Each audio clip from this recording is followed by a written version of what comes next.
Nimejaribu nipate wewe, lakini imekuwa ngumu, na nimeamua ya kwamba mimi kama msasa wa Kelvin Kiptum nataka kuuliza wewe swali ya pili, ya kwamba tuliitwa na Apapu na Mwamba tarehe 20 mwezi wa 3 2024 tukaenda Riata House. Wakati tulipika huko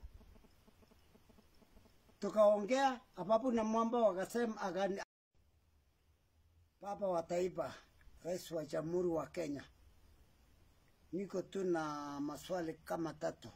Ya kwanza, nataka kusema asante mahali sisi tuko hapa Nairobi, asante kwa manyumba ambayo mlichengewa sisi. Hiyo ni kitu ya kwanza. Hata ingawa nyumba ngine hakuna kitu, nasema asante.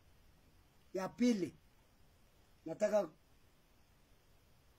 kuuliza wewe Baba wa Taifa, nimejaribu nipate wewe, lakini imekuwa ngumu, na nimeamua ya kwamba mimi kama msasa wa Kelvin Kiptum nataka kuuliza wewe swali ya pili, ya kwamba tuliitwa na Apapu na Mwamba tarehe 20 mwezi wa 3 2024 tukaenda Riata House. Wakati tulipika huko tukaongea, Apapu na Mwamba wakasema akaambia sisi ya kwamba tunataka kupatia nyinyi pesa ya malilio, ambaye hata mpaka saa ndio mimi nilikuwa nataka kuuliza wewe. Wakapatia familia ya coach wa Kiptum ya Rwanda Chavez, wakapatia 5 million. Niliona kwa macho yangu na bibi yangu.